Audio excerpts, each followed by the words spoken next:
Well, ladies and gentlemen, welcome to Speed Street. My name is Connor Daly. Normally, Joey Molinaro is the one bringing us into the episode.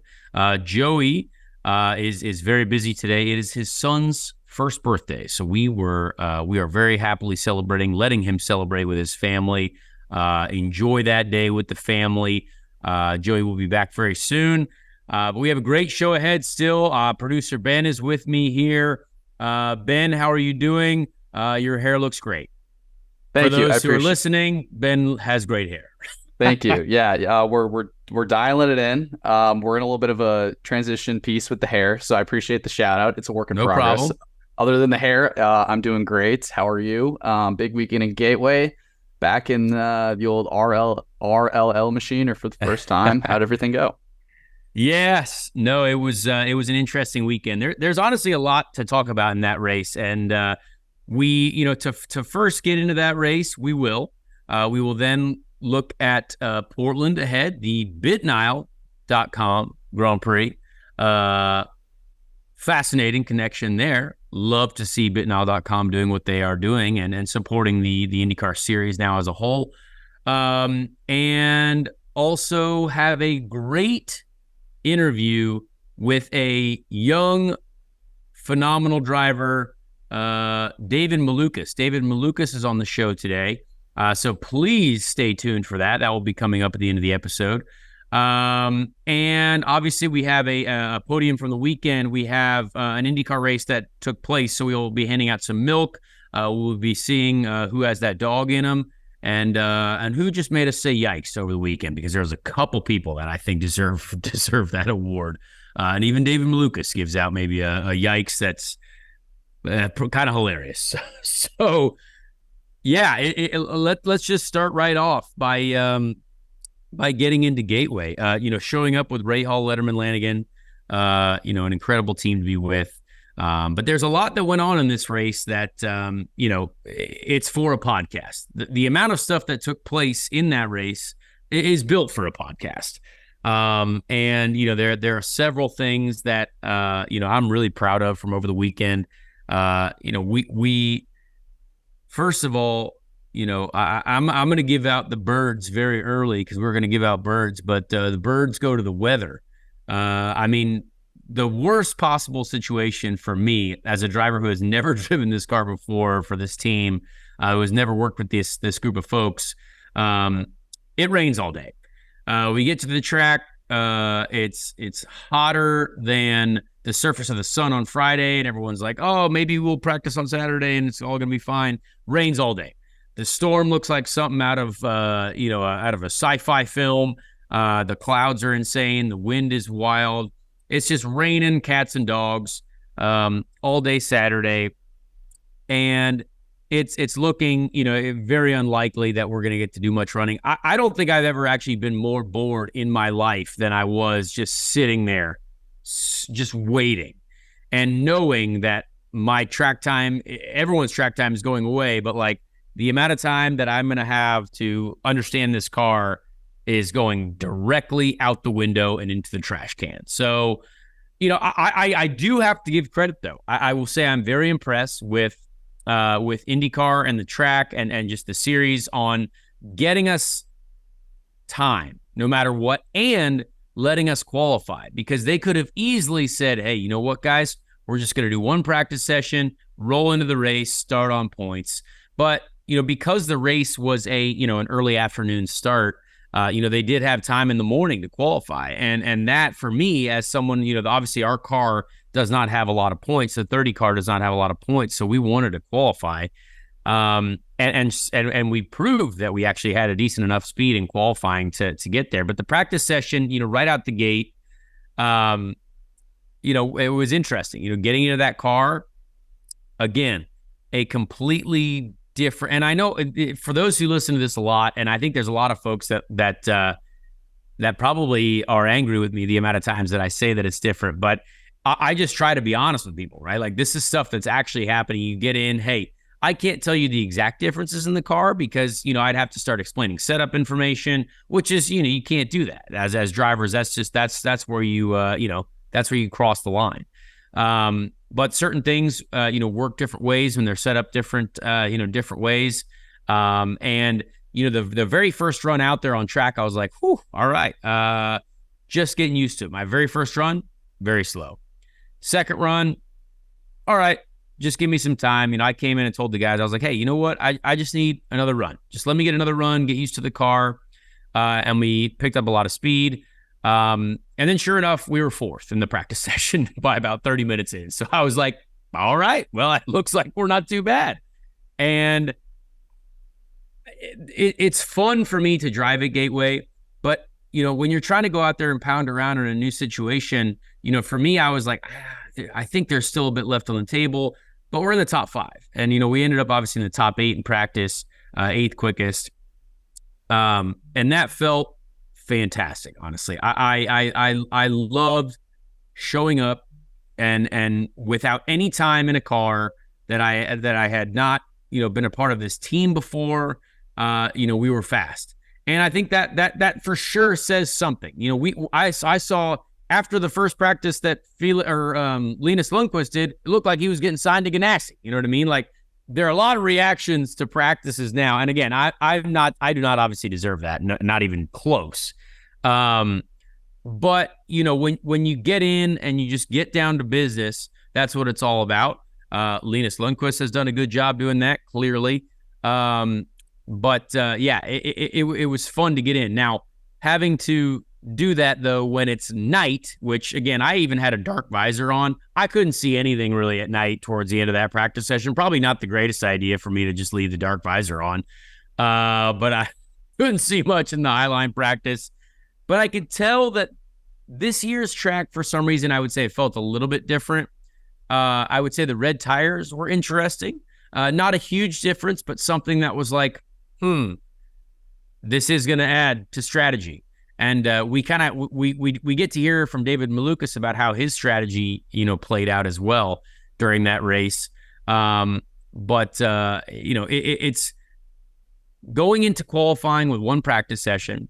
I actually felt pretty good, but we knew we were going to have to go out early. We knew that the track was going to improve because, again, right before our qualifying, it had rained again overnight.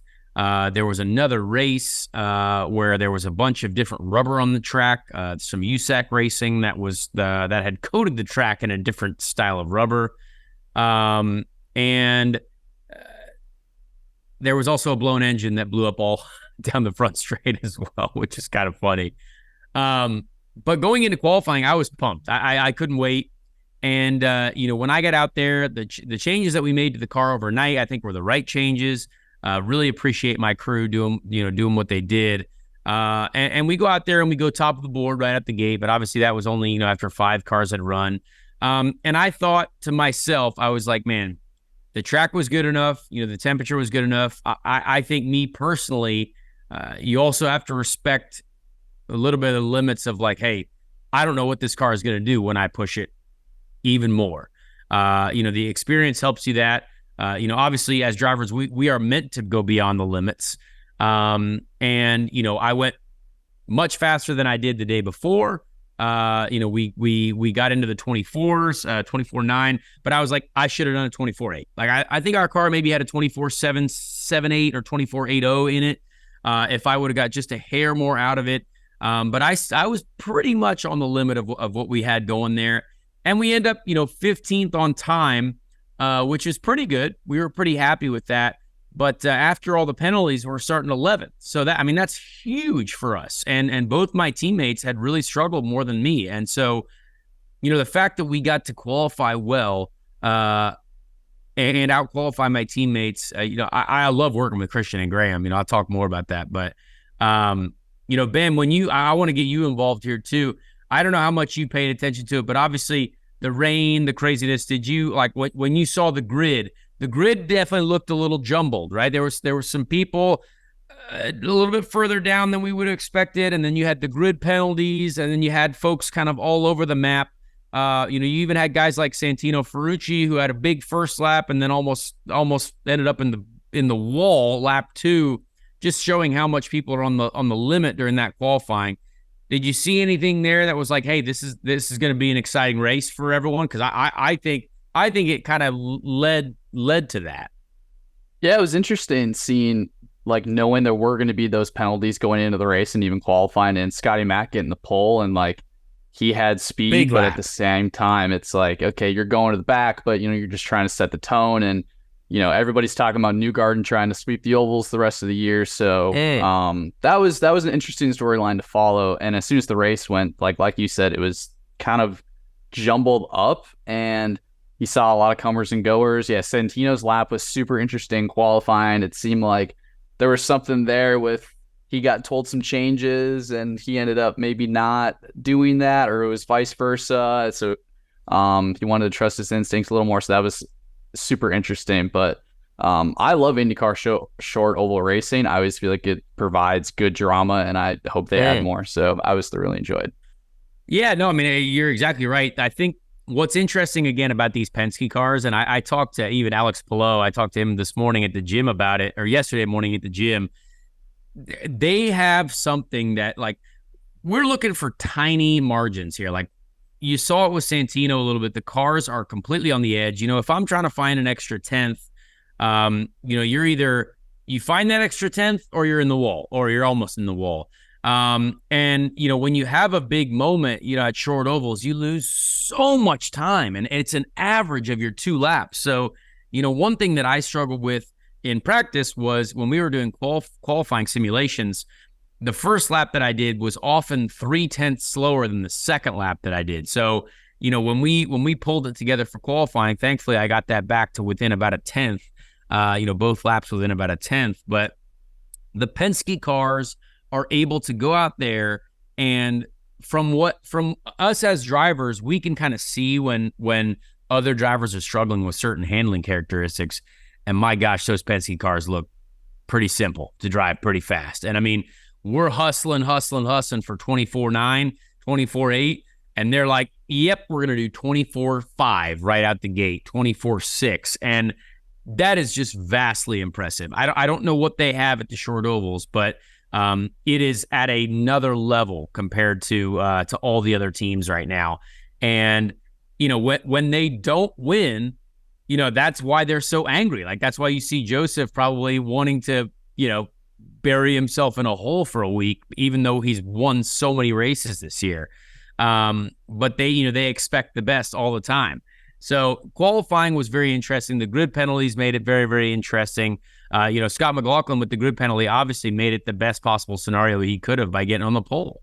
But going into the race, so I like giving people my perspective on things. And again, these are not meant to be, there's a lot of times people say that there's excuses being said. And look, these are not excuses that I say. I often try to just tell people the real things that happen. There are plenty of things that happen in races that, you can make your own opinion about. I'm only going to tell you what actually happened.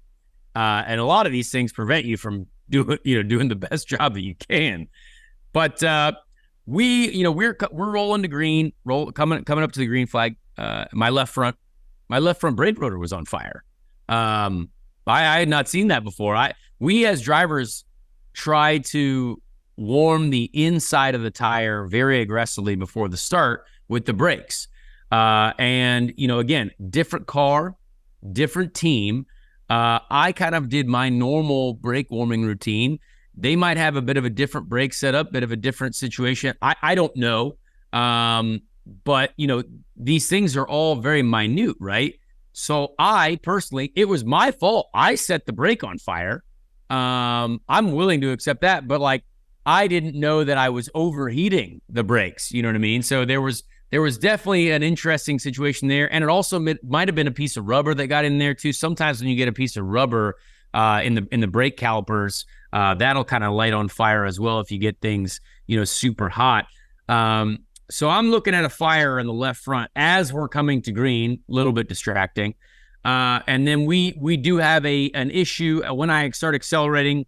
There's a lot of things that I can't truly be honest about, just to respect everyone. But we had an issue coming to green, just a small issue, but small issues on the start, put you in a really, really vulnerable position. And so we got Sadly, we got aggressively taken advantage of in a not fun way on the start, and we were pretty much in recovery mode from then on. Obviously there was a yellow as well. Poor Benjamin Peterson got absolutely cleaned out at the start. I mean, I was in the middle of turn one. They're like, yeah, we already got a car around behind you. And I'm like, geez, what happened there? That was sad. I do feel bad for poor Benjamin Peterson. If he might be having the worst year of anyone I've ever seen. And a lot of it is through no fault of his own. Bad situations, bad timing. I've got to say, the poor guy, that's not his fault at all. The guy's just trying to race and he gets swiped, just completely destroyed. So that was a shame. But yeah, from then on, from that point, we had to be in recovery mode. Got to pass, I think, 2 cars on that initial restart trying to get back. And immediately there was no overtaking. The overtaking became very, very difficult. And, I know people love watching short oval racing. And Ben, what did you think if you watched the race? Did it look like people were struggling to overtake? Because our initial feel, where I was on track, I ended up slotting in behind Takuma Sato on that first stint and tried to throw a move on him. He almost clipped my right front wing. But from then on, you can always tell as a driver that you're much faster than someone. But the way these cars work aerodynamically, it doesn't matter if you're Joseph Newgarden trying to pass a much slower car. It is a real challenge when you have all the aerodynamics that we do. And sometimes, a day race, maybe the track's a little slick. But what did it look like from your perspective on the overtaking situation? Yeah, it seemed like the dirty air, as you got more back in the field, got worse. I feel like, too, a lot of times, like I think Colton was battling with somebody kind of towards middle of the top 5 or top 10. Even if you have a guy to your inside and they're halfway, if they're at your door, basically, like you kind of have to concede because there's really no way to kind of fight back on them, especially like Gateway is such an interesting track with how both sides are very different. Yes. So, even from that perspective, I'm not even sure like what side you guys prefer to pass on, just because of like, I feel like 1 and 2 is so tight and it's so oddly banked, and it's kind of like you kind of run the inside, but you don't want to get up on the curb because that's the thing too. The guy on the inside, if they get tight or they push down too far, it seems like you get up on that curb and you just get loose. So from a driver's perspective, like what was the best case scenario to be able to make passes? Well, that's the interesting thing, right? On the first stint, the high line, on the restart, I was able to use the high line, but the complete death sentence in these short oval races is getting in the marbles, right? And this year, I think more than ever, the marbles have been probably a little bit more aggressive everywhere we've gone, even on road courses and street courses. If you look at the restarts that we have offline, it's a huge penalty to go offline. And so Gateway is even more dangerous for that. And I've been a victim of the marbles myself. I've got up in there. Thankfully, I've avoided the wall every single time. But we saw guys, when you see guys like Joseph Newgarden, Takuma Sato getting up in the marbles and hitting the wall. Those guys are not dumb. I'm sorry. The internet can say whatever they want, but those guys are not dumb. It just goes to show you how challenging the track is and how challenging offline it is. But at the beginning, could use the high line a little bit. But what's interesting about turn 1 and 2 is you can enter turn 1 and 2 very high because it's so tight that you want to get the absolute optimum exit or optimal exit. And who is very good at this is actually Roman Grosjean. Grosjean has a very interesting oval technique to where he is the latest of the late entering. And it actually makes you angry almost because you turn in a little bit earlier and you get a little bit of that air on your wing and you can kind of close up to him, but he gets a really good exit every time. And it was the same thing for him in 3 and 4. I had to follow him for like 30 laps in a stint. And I was like, man, this guy and it was the same thing at Iowa. Actually, I was able to pass him at Iowa because it's not exactly the fastest way around the track, but for racing, it definitely makes you the hardest to overtake. So that was interesting to see. He was very unique in doing that. But yeah, it became after, I would say the first 2 laps on new tires, maybe first two to 4 laps on new tires, you might have had enough grip to really get by a couple people who were maybe slightly older tires than you. But after that, it did not matter where you slotted in. I mean, I did an entire stint with Pato and Joseph. Like literally Pato, Joseph, me. They didn't pull away from me. Hunter Ray was in front of those two. Pato did everything he could not pass him. I mean, and that's a 20th place car to a leading car, right? So like obviously Ryan finished better because of strategy, but like it's so difficult no matter who you are. And a lot of guys, David Malukas, a lot of people were like, man, the lap car, Pato Ward almost sounded like he wanted to punch his radio. He was so mad at the lap cars because you can't do anything about it. Like, honestly, it doesn't matter who you are. The overtaking was just a real challenge. And so, from my perspective, we were trying our best. We were working on the strategic side to try to get forward.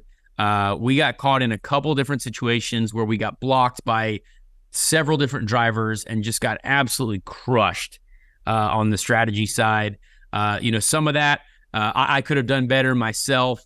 I wanted to be that car needed points, so I was trying to be somewhat safe with a couple different maneuvers.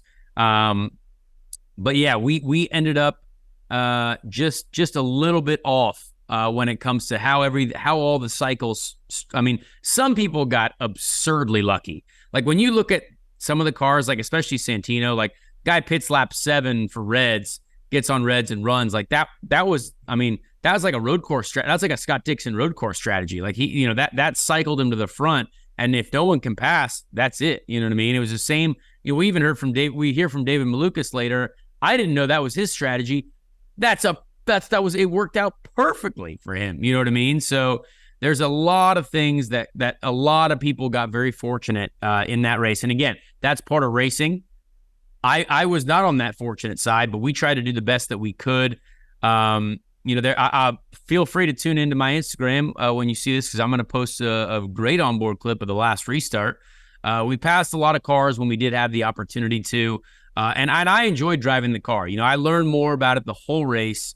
I would say we got quicker, through the middle of the race. We were able to run with a lot of great cars. And we just were not in the right place, not at the right time. So, these things happen, but the team did a great job. I mean, the pit stops were incredible. There were a couple different moments where on the red tires, it was good, but you have to make calls, have to make strategic decisions. I would say there were several situations where people almost made contact, right in front of me, right next to me. But yeah, from my perspective, just several situations that we started behind and had to come back.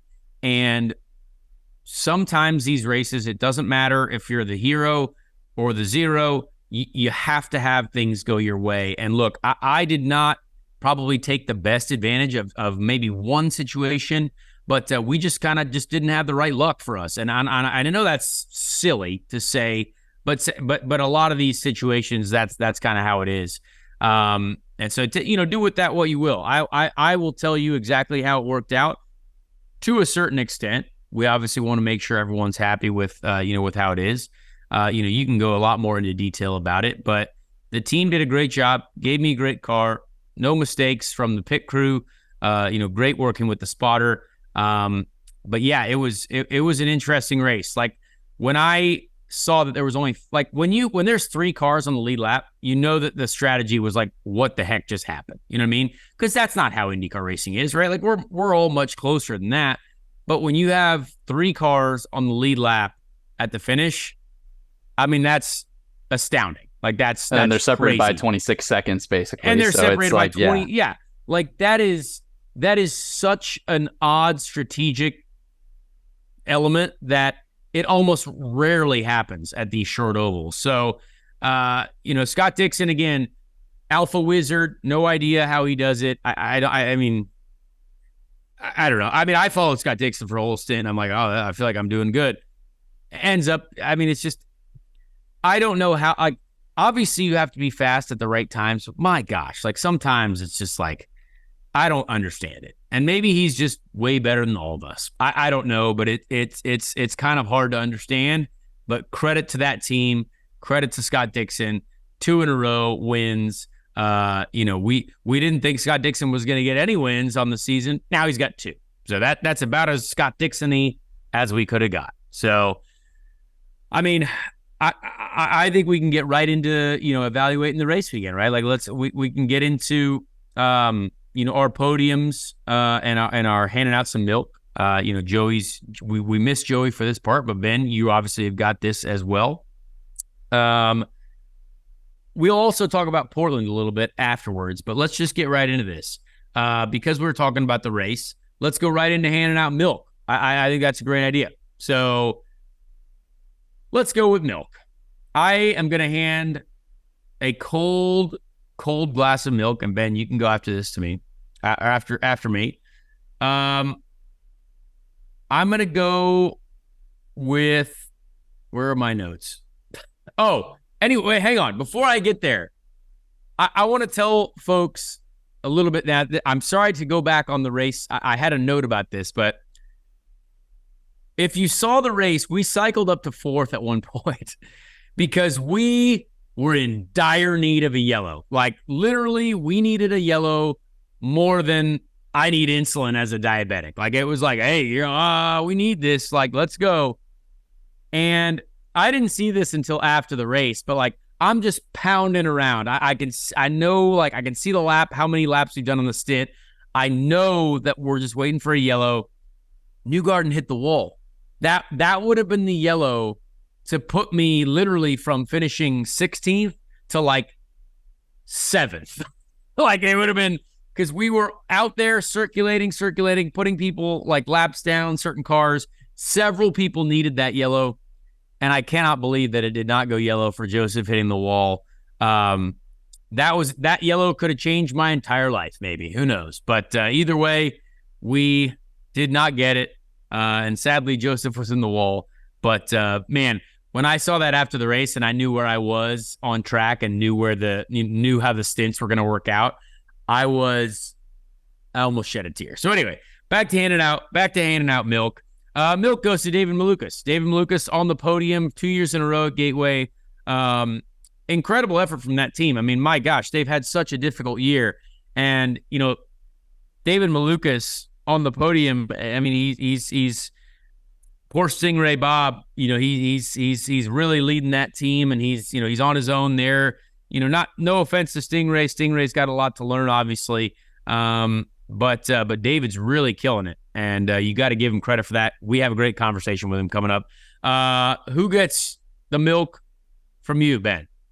Yeah, you just got done talking about him just a little bit ago, but Dixon, obviously getting a second win of the year. Technically, he's still in the championship battle, but he's now got it cut down to 74 points behind Polo. So keeping it alive, it'd be a little bit of a stretch, but you never know with what could happen. So yeah, and can you imagine if Dixon wins a championship somehow? I mean, it's absurd. There's no way it's possible, but that would be hilarious. That would be just the irony and everything that had gone on with that, everything that's gone on with Plo, which is hilarious. But yeah, shout out to him. It seemed like he just, like you said, he just had some extra just dog in him, basically. And I know we're giving him the milk, but he can get both for that regard. But yeah.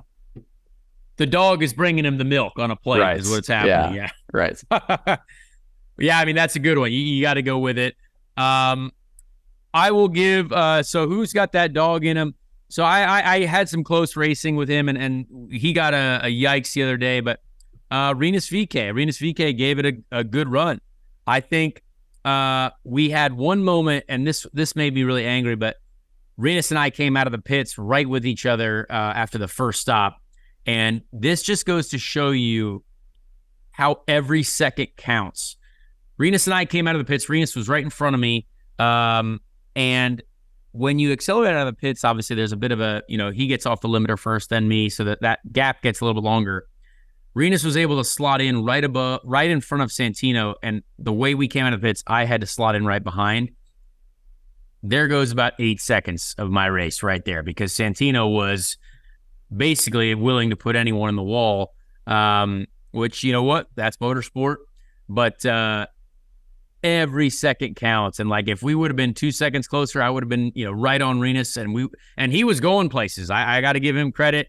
He had a great run, another 11th place finish for him. At a place where I think it's been a struggle for him there personally lately. So Renus, got to give him credit there. It was a great race for him. I mean, they nailed the strategy on point. It was a good day for him. Yeah. I'm going to go with my dog is Polo. Your dog. My dog. So he ends up finishing 7th, which wasn't bad. Still keeps the points. I just think he's not really still able to capitalize on maximizing his oval points, which I think is obviously what's, Dixon cutting into that. So still has the points lead, got an okay finish, but I feel like he's still a little hungry to kind of keep his momentum going to ovals. They're done for the rest of the year, but that's what I'm going with. Yeah, it's interesting. I mean, you gotta give him credit for just, he said, oh yeah, we had a rough day. It's like, oh, I finished 7th. You know what I mean? Like, yeah, solid. It's solid, but when he has an opportunity to close out the championship, I mean, you want to do that. So it is what it is. It's good for Alex Palou. I have no doubt he will probably close it out in Portland. So we'll see what happens. All right. So my yikes, and this is my yikes this weekend. It's a big yikes, and this is when we almost made contact in turn 1. A lot of people had a couple comings together with him. Takuma Sato gets the yikes. 2-time Indy 500 champ, but he was struggling. He was struggling in that race. Looked like he was fighting the car. Ends up in the wall. But a couple people had some things to say after the race that I heard about that car. And you know what? Even Indy 500 champions can have tough days at the motor racing course. So my yikes went to Sato, because that poor guy last race with Ganassi this year. Takuma Sato got the yikes for me. I struggled a couple times getting by him. I was like, man, this is rough. So tough day for old Takuma. Yeah, and I'm actually going to go with his teammate Marcus Ericsson, because he just kind of had a whirlwind of a weekend. I mean, he ended up finishing 10th, but he had the practice. But he crash. Always ends up finishing 10th. Marcus, it doesn't matter. Always he's 10th. I'm like, how the heck did that happen? Yeah, I mean, besides the finish, but I mean, he had the practice crash, and they had this. I think he ended up taking Palou's backup car, right? And they kind of just rewrapped it and like threw some mountains on it. So 2 American Legion wagons. Yeah, I was really confused, because I was like, wait a minute, I thought, so there's that, and then he had the pit road mishap, which kind of put him behind, but with all the strategy that went down, he still finishes 10th. But it was a rough go at it, and I'd put him on my list if I was going to do kind of some honorable mentions from the producer side of that. But he ended up being okay. But yeah, it was just unfortunate. Just a yikes to the start of his weekend. Yeah, absolutely. Well, there you have it. That's our, that's our evaluation for the weekend. Feel free to let us know as well who you think deserves some milk, who's got that dog in him for you guys, and who just made you say yikes. I've noticed a couple people commenting on that, which is kind of cool. I hope you guys enjoy that segment. I enjoy it. It gives us an opportunity to talk about it. Racing season is well underway, and it's time to go full throttle. Feel the excitement of every lap like never before with DraftKings Sportsbook. Right now, new customers can bet just $5 and get $150 in bonus bets instantly, no matter what goes down on the track. Be sure to tune in to Dirty Mo Dough to keep up with all the betting matchups through the NASCAR Cup Series playoffs starting in Darlington. Download the DraftKings Sportsbook app now with code SPEEDSTREET. New customers can bet $5 and get $150 in bonus bets instantly. That's code SPEEDSTREET. Only on DraftKings Sportsbook.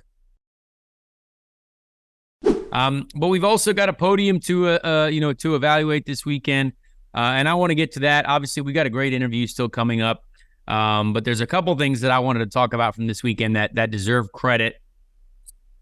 And number 3 for me on the podium is our TV ratings. Great effort to everyone who is tuning in to watch IndyCar racing. The amount of times that we've seen now this over $1 million number, not $1 million number, million number, is fantastic. So kudos to all you folks. I mean, this is a positive. This is the most, since I've been in IndyCar, I would say, this is the most positive of a gain I've ever seen myself. And I don't know if the numbers are correct on that, but I believe I saw this is now like the most watched season since like 2008.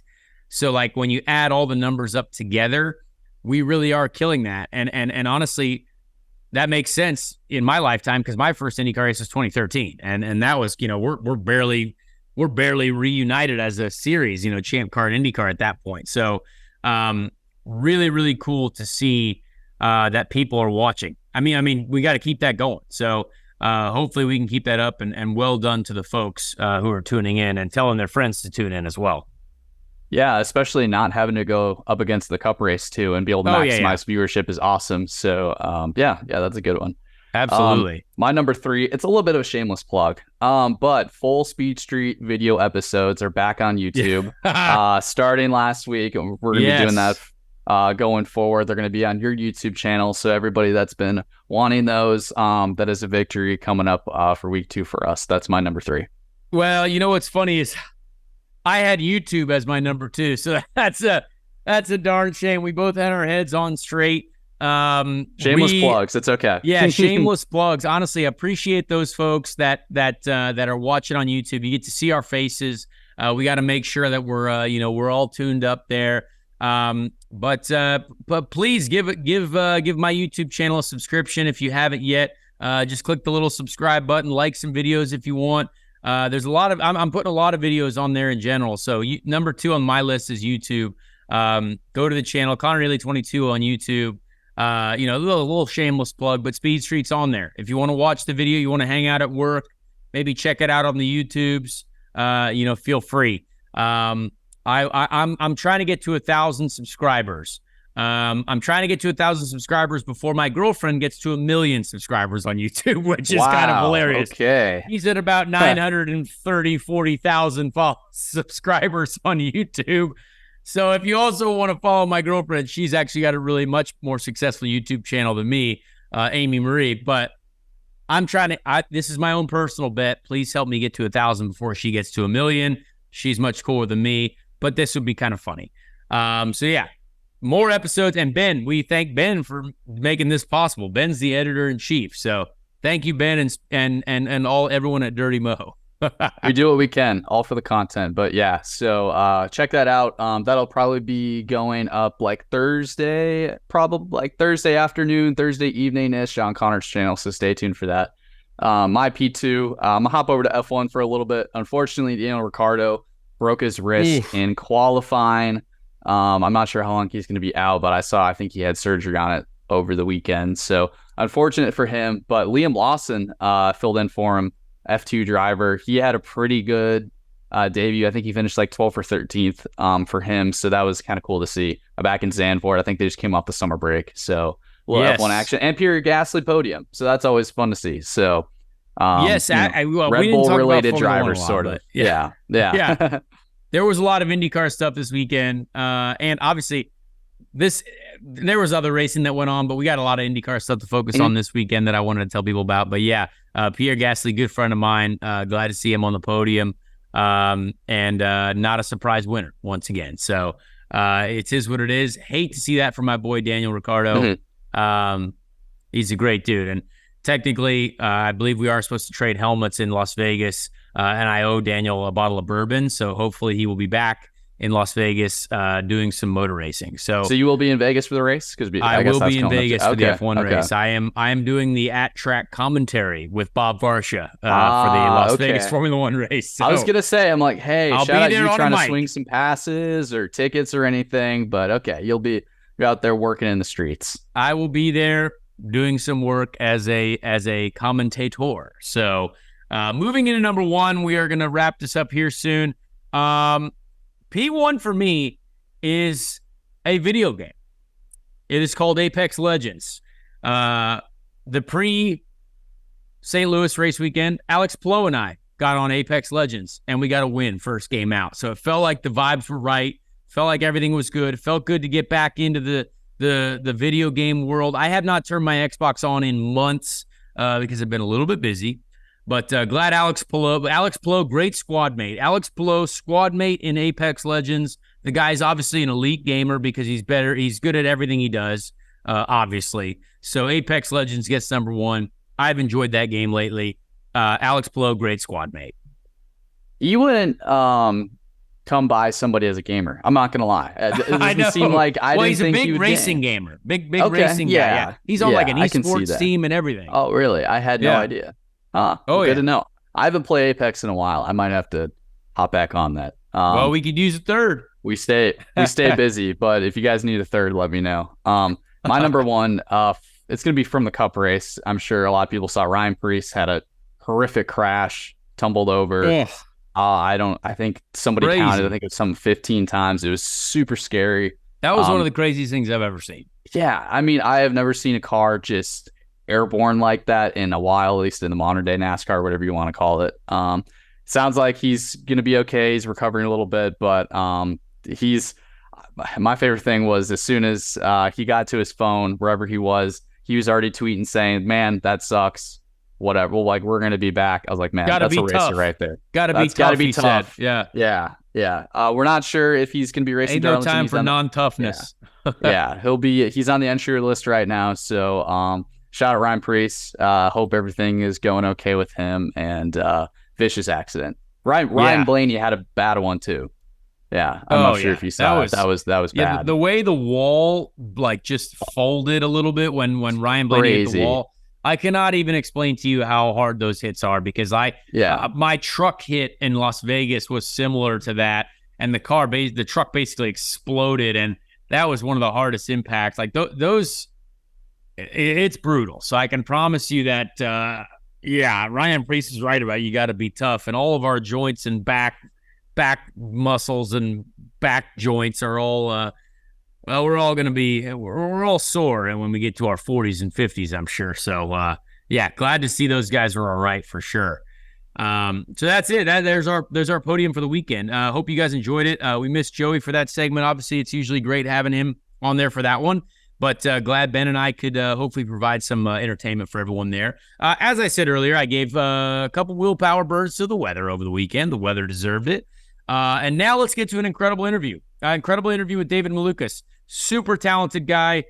Please let us know what you think. Here is David Malukas.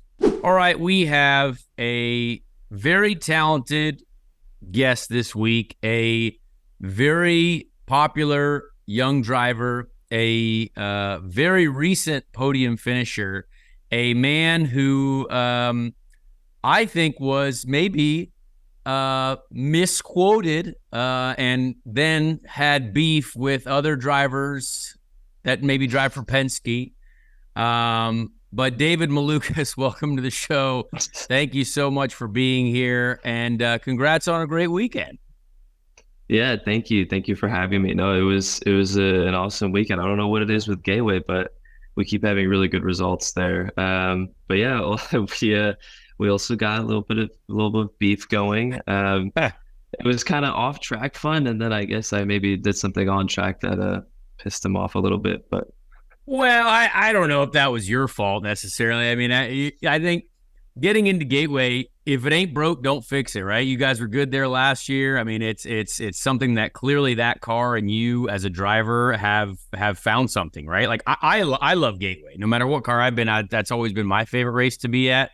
But I think getting into that race, very difficult to overtake in general, I would say. For most people, it seemed like you were able to make it work. There was a little bit of that moment with Scotty Mack.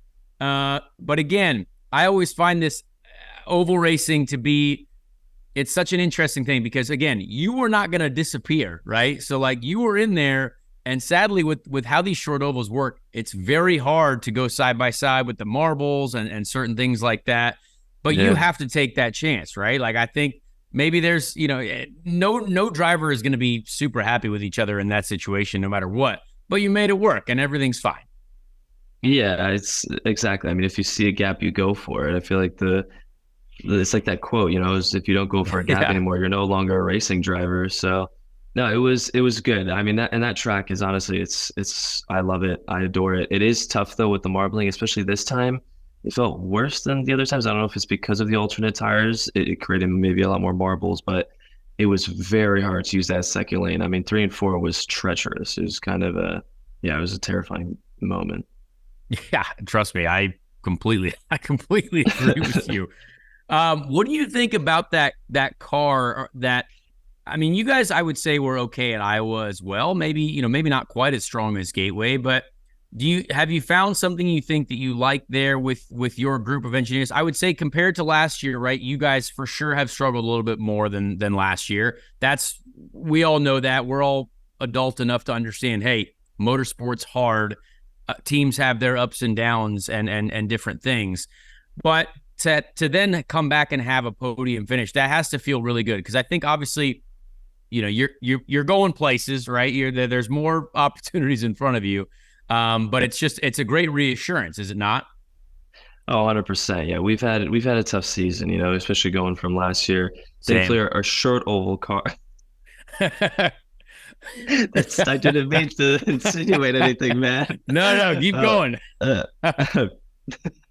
Anyways, but no, yeah, we've had a lot of ups and downs compared to our first season, but we did have a lot of changes with the team, from new people coming in and kind of people doing different things. And it took a little bit of time to kind of figure out where everybody is and try to find a setup that we like. But thankfully the short oval car, it always stayed. I mean, throughout this whole season, Texas, Iowa, they've been good for us. So going into Gateway, even looking at the history of Dale Quinn Racing before I even came in, they've always been very strong at Gateway. So it was, we were really looking forward to this race and going into it. Obviously, we're starting from the 6th position after the penalties happened, and I was like, man, we have a good opportunity to get another podium here, and like, these guys need it. I mean, they've been working their butts off, and it's coming to the end of the season, and we have 2 road courses left, which our road courses have been quite not so awesome, especially Portland using the IMS tire. That's going to be very tough for us. But so I was kind of like, I feel like our last chance to really kind of get a good result here for the team. So I had no idea what position I was. They said your next car is, number 5 orange. So I was just looking at the orange car. Thankfully, it was very easy to see. And I was just trying to get to him as fast as possible. And we crossed the line and they're like, all right, congrats. That's 3rd. You got podium. And I had no idea. Like, I had no idea what position I was in, what was going on. So it felt really good. And obviously the team was really happy. And now we can kind of end off the season on a good note. Yeah, I also had no idea, because you passed me with like 10 laps to go. I had no idea if we were on the same lap. If I made that harder than it should have been, I did not even know, because I was not told. And the sad part was I thought Kirkwood was on your lap, and then I should have fought Kirkwood harder because he was actually for position. So there was a lot of weirdness going on there. The strategic side, I think, was crazy. Did you, and this is for my own personal satisfaction, when did you go to Reds for the first time? What did you think of them? What was it for you? So for us, because we had no idea going into the race. So when we were strategizing, they were like, all right, well, I think we have to do it either the 2nd stint or the 3rd stint. So David, which one do you think? And I was just like, I took him on the shoulder. I pat him on the shoulder and I said, listen, I just want a set that has a yellow flag. Yeah. And I know that you will get that correctly. And everybody laughed. And then they said, all right, no, David's serious. I'm like, I'm being serious. I just wanted to put the Reds on when it goes yellow. There you go. We guessed 3rd stint and it went yellow. So we literally did about 6 laps on the Reds and then we boxed and took them off. That's incredible. I mean, wow. I am now super jealous of that situation because that's fantastic. Did you do a lot of laps on the Reds? I did about 40. I had to do 38, I think. And that was because at that the last yellow, we went to Reds because like we had to run them. So sadly, we were kind of committed to that strategy. But that part of IndyCar racing, I think, is so fascinating for people to understand, because again, there were 3 cars on the lead lap at the finish of that race. I had no idea. You were the last car on the lead lap and you were on the podium. Like, what an incredible way it works out. No, it is. But I had that situation with a lot of drivers, like passing them, catching up to Pato. A lot of people were heavily racing because I don't think they knew, especially Linus. I mean, he did the same thing that me and Scott did, and he went up in the marbles again, and he messaged me, and he goes, I had no idea you were, fighting for a podium or anything. But I was just like, honestly, dude, it's it's okay. People can race and whatever. The hardest person was actually Hunter Ray. He at Oh, the end there, he was a bus like all like going up and down on the main straight blocking. I was just like, what are you doing, man. I can't legally comment on much there, but I will say I saw a few things at myself that were a little concerning. But you know what? These things happen, right? These things man? happen in motorsport. On to the future, really. This year we have, oddly enough, both of us rookie years at Coin. Both of us had second place finishes. Oddly enough, I went somewhere else after my first year. Realistically, I think it would have been nice to have stayed with Coin for another year. So maybe you played it correctly. But are you excited for the future? Have you narrowed down options on where you're going to go yet? Because again, I'm also trying to look at my future, and I hear your name almost everywhere. So I don't know, what. Obviously, you have to find the right fit for yourself, for any partners that you've got that you bring along, for any yourself in general. What does it look like so far? It looks really good, man. We've everything from my standpoint, it's all done, and it's just waiting for it to be, announced to the public. Oh, great! But the future is looking really good, man. It's gonna be. I'm very excited for next season. It's gonna be a lot of fun. Wow, so official done deals on Speed Street. We love that. That's confidence inspiring. It's not even September, and you're like, you know what? Daddy's locked in. I'm signed up, and we're ready to go. I respect that. That's good. Yeah, that's good. Anytime somebody asks me where I'm going next year, I say I'm going to IndyCar. Yeah, exactly. And I'm going to Dairy Queen. Yeah, it's gonna be a great time. So let's talk a little bit about your singing. Okay. So now I take you very seriously because I think you're a very talented driver, and I think you've proven that, right? But the way your personality, I always tell drivers too, you have to still be yourself, right? Because if you're yourself and you're also successful, like that, like doubles your brand value, because now you're this electric personality. IndyCar is putting out David Malukas hype videos, I think, every week, which is important, and all those things. So, like, has it been easy to be yourself? Because I think as young drivers, we're always kind of like told to, read the books, do the studies, don't do anything bad. Like, I just, be a machine. But you've kind of, I think, done a good job at being a professional racing driver, but also being yourself. Yeah, well, thank you. It means a lot. Going into it, I didn't really.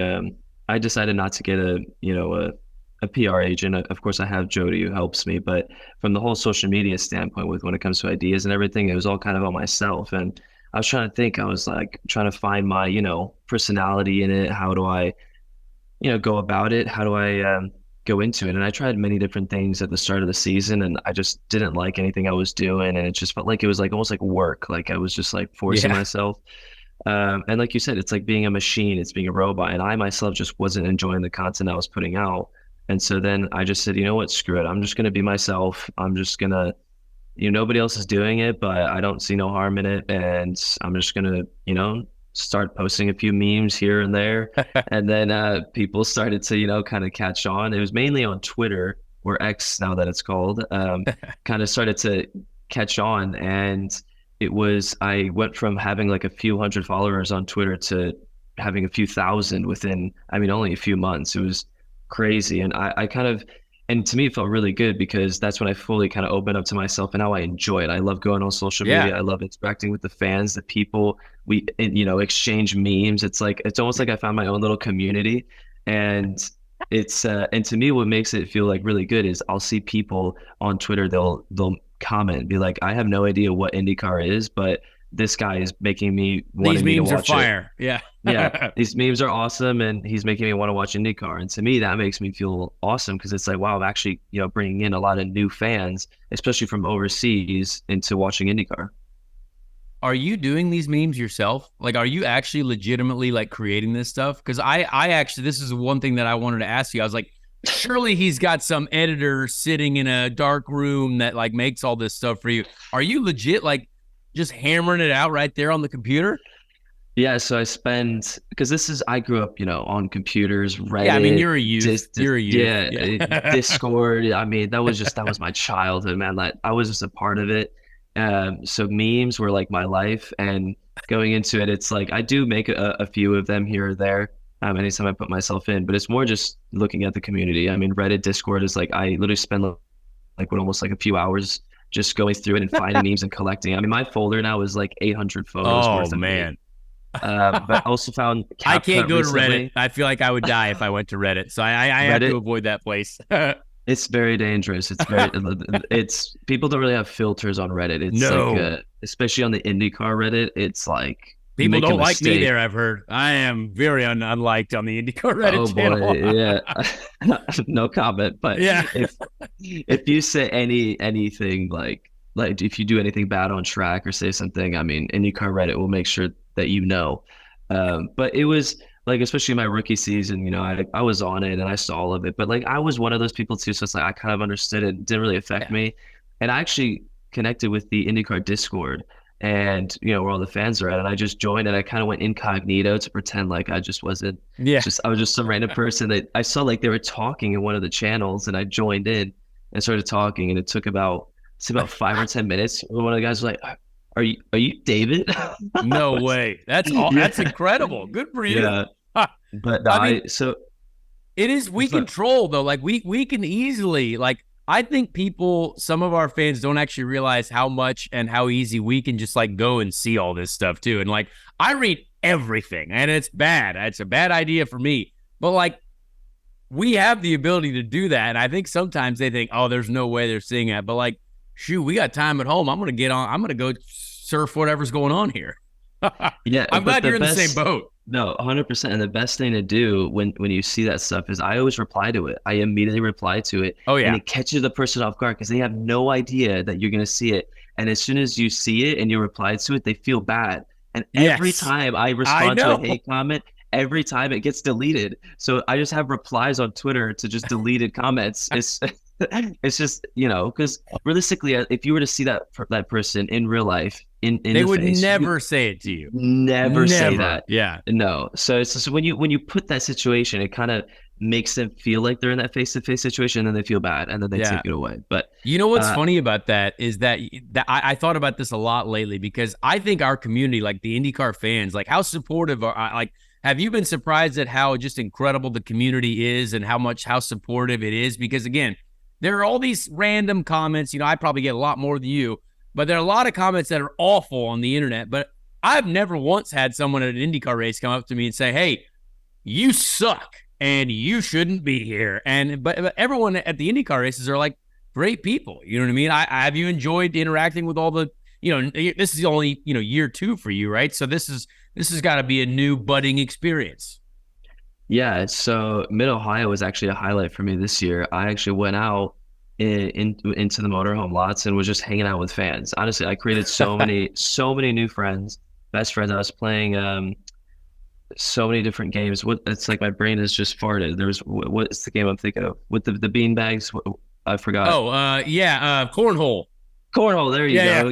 Yeah, you stuttered a little bit. Yeah, cornhole. But yeah, cornhole. So I was playing cornhole and just hanging out. And honestly, it was amazing. The fans for IndyCar are incredible, and I think it just also adds to the perspective that they can always just get really close with us, and you can interact. And honestly, it just feels amazing. I love going to the track now. It's like I have my own community, my own fan base, and I have to say every single fan to me is like a friend. I love being with them and hanging out, and yeah, just have a good time.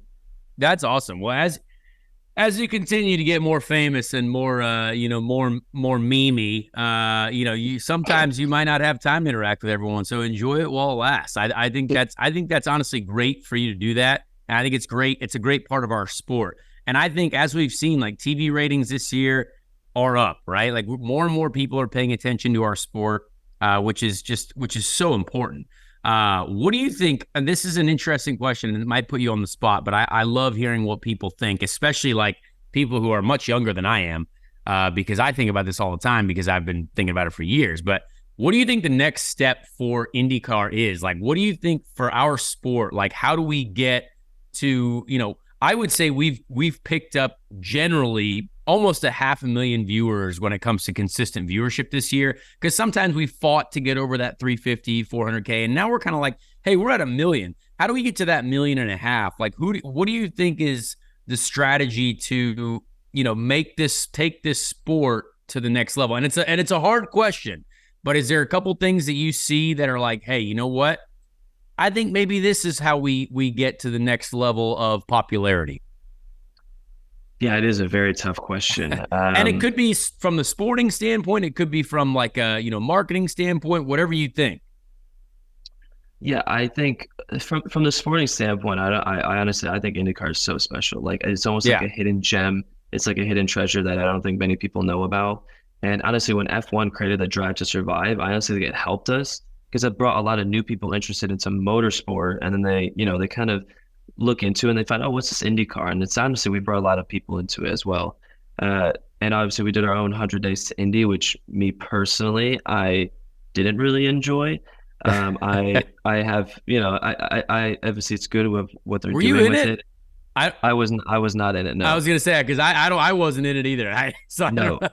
No, but they should have had you. Like, are you kidding me? Well, that actually makes me mad looking back at it now. No, I mean, it seemed very like pick and choose, and I think it's maybe just from a budget standpoint, just having one film crew. I think if you look into it, they pre-selected drivers before a race weekend, and I think that was the issue, right? You pre-select drivers for a race weekend. Race weekend comes, 2 out of those 3 drivers actually have a pretty, low-level, flat-planed weekend. Nothing exciting happened. When the 500, there were so many good stories, and I just feel like that they didn't catch any. I mean, the whole Rahal story as well. That was like, the guy was crying on TV, and I don't think we really got any of that on 100 Days to Indy. So there was a lot of missing content. I feel like from that standpoint, I think more budget should have gone into it to have a film crew, maybe a small film crew on every team. Just you're pitching a lot more content, and now it's like, oh wow, well Connor Daly had an incredible story here. Let's just grab that and use that for this episode instead of pre-selecting. I think that was the issue for that. But I do think it was a good idea to create the show. I mean, any more attraction, the better. But looking at the numbers of it, obviously it didn't seem to be too successful. And at least with Gen Z, it seems like, at least from my standpoint, I don't even watch cable anymore. For me, it's like everybody's just streaming services, YouTube. I have YouTube streams on all day. That's it. Yeah, and that was one of the other issues is I think they did it on a streaming service that I never even heard of, and I'm part of, I watch all this. I watch all these streaming services, all this stuff. I had no idea what it was, so I just don't seem like that they were gonna connect with any of like the people that I feel like I would connect with. So it's like all the famous like Netflix, Hulu, Vudu. All the other the other ones are more kind of like local to themselves. But I just feel like they should have went on one of these big platforms where you can get a lot of these people, and I just feel like they missed the mark on it on a few spots. But I don't know. I think from a racing standpoint, there's nothing to change. IndyCar is already like very special, and I just think we need to work on trying to get the word out and showing people. So my way is through memes, but from an IndyCar marketing standpoint, I don't know. I don't know how they can do it, but I just think from my standpoint, it would be more YouTube, socials, streaming. That's kind of the whole perspective of where I would invest the money. Ben, go for it. Yeah, I appreciate it. I just want to ask, just as one of the young guys in the sport right now, Connor talks about a lot with how easier it's been with all the changes to the car the past few years, with the aero screen, and then they have the new hybrid system coming out, that young guys are finding more success early because all the veterans are having to kind of adapt through all these changes. As a young guy that's coming through IndyCar right now, how do you find the confidence to be able to take charge in like setups or what you need out of the car, just because you don't have as much experience as like a Dixon? Yeah, it's I actually didn't even think about that in that sort of perspective of like all these new changes with the car. It's kind of giving, I guess, a bit of an advantage. That's true. Yeah, that makes a lot of sense. But yeah, from a car standpoint, thankfully for my first season, I had Takuma, and he helped me a lot. There was, you go into a brand new car, everything's so new, and it's just like, well, I don't know, what do I want? Do I want this? Do I want that? I remember my first sessions, I felt so bad because they were, how's the car? And I said, I I don't know. I'm just doing Right? laps, you know. Like, Yeah. and then I just feel bad because they're like, okay, what do you want me to do with I don't know, you know? And then I'm just Yeah. like, just maybe put fuel and pressures. Let's go. I don't know. So it was tough, you know, to get started, and I was trying my best to, you know, figure things out so I can actually be useful for the team. But thankfully, Takuma, I was able to look at his data and kind of learn off of him and use the setup that he was used to, which for me was, I obviously figured out that it wasn't for me, but it was something to get started with, and then it was something to realize that, oh, I didn't like that, or oh, this is good, and then we kind of started trying different directions and different perspectives, and sooner or later we started kind of, it's like adult Legos. You start, you know, you go in this direction, I like that, you piece it together, and now I've kind of created my personality of what I like in a car. And so now I know for the next season, oh, well, we did this Lego piece last year and I really liked it when we had this issue. So connect that on there, you know. I just try to think of like terms of like simplicity when I was a kid. So Legos was always simple to me. And yeah, so throughout the 2 years, I feel like I've managed to quickly gain, but a lot of it was from Takuma being my teammate. And then this year, I was trying to be, because obviously Stingray came in and now I'm supposedly the veteran, Yeah. but it's only my second season, and I was trying to be as helpful as I possibly can, kind of going off of what Takuma told me. And that also kind of gave me like a cool like feeling of like, you know, the information just kind of comes down from all the veteran drivers from the years, because who know like, you know, where did Takuma get that information from, you know? So it's just all this stuff. It's very cool. Yeah, so Takuma, he was my very first IndyCar teammate, and that guy I think is relentless when it comes to data, information study. Were you surprised were you impressed with his work ethic and how much he studied all the little things like that? What was he like as a teammate? Because I thought it was impressive, because I thought he was always very good, right? Like we knew he's good. I mean, guy's 2-time Indy 500 champion now, but like getting to see him at work and see him kind of analyze how everything works, was that pretty impressive for you to see as you're in a rookie year? Yeah, it also set a pretty high ceiling for me. You know, it was like I was like, wow. I mean, you know, just everybody's very serious when it comes to this stuff. And Takuma, I mean, he was so disciplined, and he would, I mean, yeah, he would look at data and come up with so many different ideas and plans, and he put a lot of effort in. I mean, Takuma is one of the most disciplined people I've ever met, and it was impressive.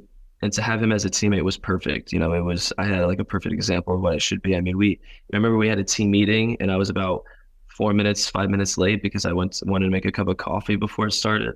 And I joined and he was like, David needs to get a penalty of some sort. Like, I was like, a penalty? I mean, I'm like within the 5 minute range, you know, like normally that's the thing. But for Takuma, I mean, everything was on the dot. It's you got to be perfect. You know, if you want to be here, that's just how it has to be. And I don't know if that's just from the Japanese culture. I know the Japanese culture is also very disciplined and well mannered. But yeah, it was very cool. It was like a good person to look up to and kind of set my example of like, you know, that is somebody I should be. Yeah, that's awesome. Well, I don't want to take up too much of your day here. We've obviously got Portland coming up. I appreciate your time here. You know, good luck in Portland and Laguna. I am not going to go to Portland, but I will probably go to Laguna. So enjoy it. And honestly, very excited to see where you end up. I think, I mean, if I put money on it, I don't know where, but I assume it's going to be a good team. So I'm thinking maybe McLaren or Ganassi or I don't know. So we'll see. I mean, I could be entirely wrong, but I've heard your name in many different circles. So thank you, David. I appreciate that. Yes, thank you for having me. And yeah, I don't know. I see. I can't say anything on the perspective, but we're not going to get you in trouble yet. We don't want that to happen. Yeah, I think that's what gives it away. You know, that I can't say anything. Exactly. No. You're going to be great. No matter what color the car is, no matter what engine it is, it's going to be fantastic. Thank you, Connor. No worries, man.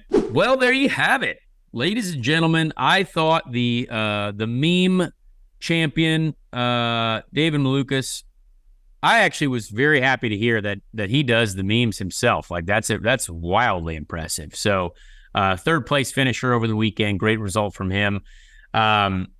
I mean, that was great. Ben, what did you think of, I mean, you guys are similar in age. You guys are both kids. What did you think of that interview? Yeah, no, I liked it. it's cool seeing the youth movement IndyCar thrive, and he gave a little tease of that he signed somewhere for next year, going to a new place, so that's cool. So excited about that. But yeah, I always appreciate somebody my age that's out there in the streets of IndyCar and the meme world and Twitter world. So shout out David Malukas. Love it, love it. Well, we are wrapping up the episode here. We're going to get back into the Ricky Treadway Random Indy 500 Driver of the Week. This year is going to be 1974, won by Johnny Rutherford. The Random Indy 500 Driver of the Week from the 1974 Indianapolis 500. We are going to go with the 24th place finisher, Larry Cannon. Larry Cannon is the Random Indy 500 Driver of the Week. Not related, apparently, to Michael Cannon, my engineer, my rookie year in the IndyCar series. Larry Cannon was an American race car driver, born in Danville, Illinois. Cannon also died in Danville, Illinois in 1995 after suffering an embolism. Oh, that's very sad. Drove in USAC and Kart Championships car series. 44 combined career starts, including the Indianapolis 500 in 1974, 76, and 1980. Finished in the top 10 7 times, best finish in 8th, and the 1976 at both College Station and Michigan International Speedway. Cannon did not qualify for the 1977 Indianapolis 500, but did compete as a relief driver. In the final 10 laps, Cannon took over the car of John Mahler and drove it to the finish. I believe John Mahler might have been one of our previous Indy 500 Random Indy 500 Drivers of the Week. I think he was. Yeah. He prided himself as being one of only a handful of drivers to be on the track at the moment A.J. Foyt won his record 4th Indy 500. That's kind of cool. Wow. Yeah, so it looks like Indy 500 results. 1971, he failed to qualify. 73, failed to qualify. 74, obviously, finished 24th. 75, failed to qualify. He really tried to qualify for a lot. He didn't make 1, 2, 3, 4, 5, 6, 7, 8, 9 Indy 500s he did not qualify for, only made 3. That is how tough this race was back in the day. And I tell you what, I respect that type of effort from old Larry Cannon. So Larry Cannon, our Random Indy 500 Driver of the Week. Barber by trade. Barber by trade. There you go. Yeah, nickname Boom Boom, Larry Boom Boom Cannon. So I love that. Oh, Larry Boom Boom Cannon. Yeah. Love it. Well, yeah, there you have it. Ladies and gentlemen, that was a long episode. Great episode. Hope you guys enjoyed it. Please, again, subscribe to the YouTube channel, the Connor Daily YouTube channel, if you don't mind.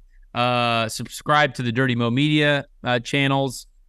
Please leave us a rating and review. Leave us be a friend, tell a friend about the show. Appreciate those folks that came up to me at St. Louis again and said that they're listeners of the show. Thank you guys so much. We will see you guys next week for a Portland review, the BitNile.com Grand Prix, and a look ahead at the Laguna Seca season finale. Hey everyone, Connor Daly here. Please leave a like on this video if you did enjoy it, and also subscribe to the channel as well. That would be very helpful. Be a friend, tell a friend. Thank you so much for the support, and we'll see you on the next episode of Speed Street.